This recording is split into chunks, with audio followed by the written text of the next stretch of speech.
completely laminated your croissant dough? And if you have, and if there's time after you do this, you can final shape. Okay, final shape your croissant dough. We'll do what we did last time, where you final shape, retard in the fridge, cover with plastic, retard in the fridge. Tomorrow we'll proof and bake it. Okay. Good. But the Danish, I'll show you the final shape of that tomorrow because I want to show you something different. But I was telling some people that I had heard that you guys want more practice with croissant shapes. So do that again. And then next week, if you want to do it again, you can do both. It depends on your timing, right? Maybe this time around it was a lot faster for you guys to make your Danish and croissant dough. 2 days next week, if you feel like you want to do both, be my guest. Just let me know so I can make sure you have the mise en place. Good chef. Okay, coating chocolate. Dip the cream horns, the thickness of that strip. You can do both if you want. You can just do one if you want. I'm just going to do one for the sake of demo. But make sure your chocolate is deep enough that it will, right? You can dip it to the depth of that first strip like that. Because a nice thick strip looks nicer than just like a skinny piddly one. Also, I want you guys to practice the no foot, no chocolate foot. I talked to you about this when we were doing donuts, remember? Where you dip it and you don't just lift it up because look at all that chocolate that's coming off. You dip it and then you shake it as you're lifting it up because then that drags off the excess chocolate and then you have no drip or very minimal drip, okay? Practice that. You guys are going to be doing that with cookies. This is applicable to like everything you're going to be dipping. And believe me, when you go out there, people that hire you don't want you to be wasting chocolate. This is one of the most expensive ingredients in pastry shop, right? Okay, for these guys, I put my glove on, and you'll know this practice already from pies and tarts, right? Why am I lining the inside of the pastry with coating chocolate? Waterproof. I hear mumbling, but I cannot understand. Increase the volume.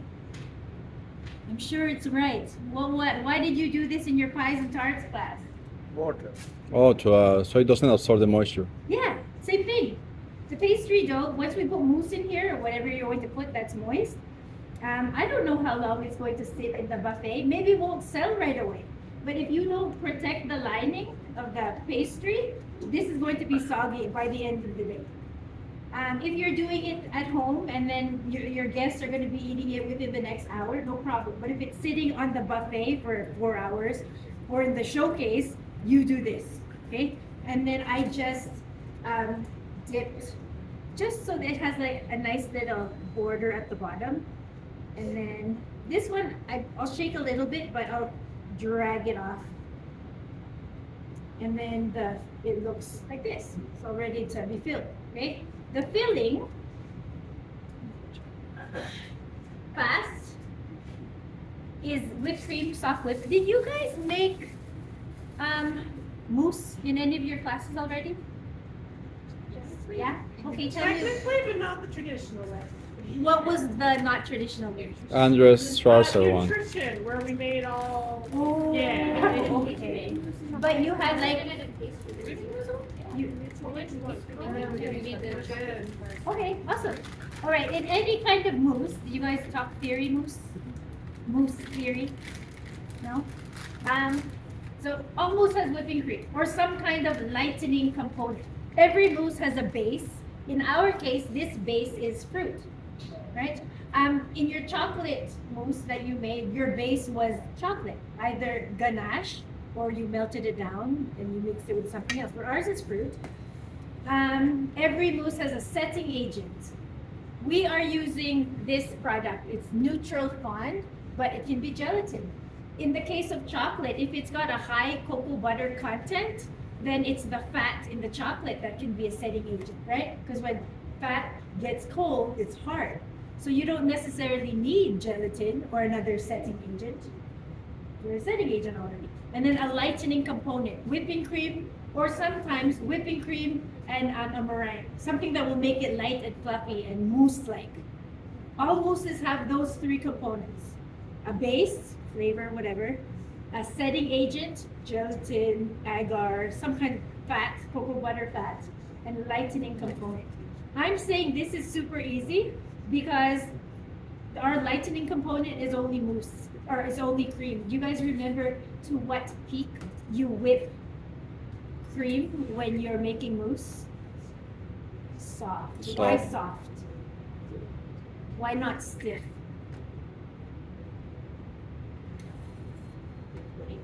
What's that? Keep it. Well, it's still light even if you whip it to stiff peak, right? It's still fluffy, soft. Why? Why not stiff? This one makes better What's that? because it makes better. It'll mix better. What happens to cream if you like forget it on the mixer? It turns to Butter. butter, right? The fat gets whipped up and then it separates. Like all the liquid stuff is called whey, and then all the fat gets like whipped up, right? And then you've got butter. That whipped cream is expensive. You're gonna turn it into butter. So we don't want it over whipped because look at all these other things I still have to mix with it. Even though you're thinking I'm only folding it together, any stroke like that will cause it to like curdle, and then you'll get the gritty feeling. No one's going to eat mousse that is gritty, or they're not going to say, "Oh, your mousse was delicious. It was so gritty on my mouth." No one's going to tell you that, right? So always go soft because as you fold the other ingredients in, you're still mixing it. It's kind of like when we're doing when we're developing our doughs, right? For laminating, we don't go far in the development because I'm still going to laminate all these layers. So we'll go soft. It's kind of the same thing. We'll go soft to mix, okay? So always soft peak. And then I've got my base. And the recipe is here. This product is super convenient. We use it a lot in industry because it stabilizes the cream. Say you have whipped cream and you stick it in the freezer because you don't want to, you decorate cakes and you don't sell everything, so you throw it in the freezer for another day. If you pull that product without a stabilizer, as soon as the cream comes to like it defrosts, all the liquid that's trapped in here will leach out. And the texture is weird. But this product will make it so that when you defrost it, it's like it was never frozen. It's a stabilizer. And it's in powder form. So this is like cheater mousse. This happens to be like neutral flavor. So you can put vanilla, you can use any kind of fruit puree. Sometimes it comes in flavors already. I've seen, if you're like super cheater, you can get this in strawberry flavor, cappuccino. Throw some cheese in here, you've got tiramisu for the cappuccino flavor. So that's why it's called cheater mousse. Because it's just a powder, which I'm going to add to my puree. I'm gonna fold some cream in. Oh, you know what's nice too? Hold on, let me grab it. Hold it in, this is like a liter. Don't worry about scaling it, just grab 1 liter of cream and then empty it out. As soon as we put this cream in it, the color goes pale, like really anemic. Looks sick. So put a drop, just 1 drop of the red, and then it looks a little bit brighter. It doesn't look so depressing. So just 1 drop, because I did it again. I accidentally put 2 last time, and I could see it without actually looking at it. It's too bright. So only 1 drop. I'm going to mix in this powdered fond, just like that, and I'm going to whisk it. Have your cream already whisked to soft. And then this one, I'm just going to mix the powder with the puree. And then I'm going to add it gradually. So I'll go 1/3. And then you're going to blend it up together. And then I'll add another 1/3 until you get everything completely blended in. So you can see all these strokes. I'm continuing to give this cream, right? That's why you always want to go soft with when you're making mousse. If I was doing like a giant batch, I go even softer, just to give myself an allowance before the setting agent starts to set. This powder doesn't set as quickly as gelatin. We know that gelatin sets just as soon as it gets cold, right?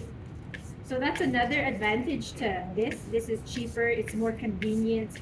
It gives you a bigger window to like blend things together. Because if you're not fast, the gelatin will start to set before you even get all your cream in. And then that's when you get the chunkies. Then it's not smooth either. Okay, so fast, right? That's done. Just want to make sure I have the bottom. And then it's got a nice pale pink. Okay, I guess I didn't put as much red as last time, which is good. Because last time was not so good. It looked like Barbie. Barbie mousse. Okay, so start it. And then obviously, you guys will see what's going to happen.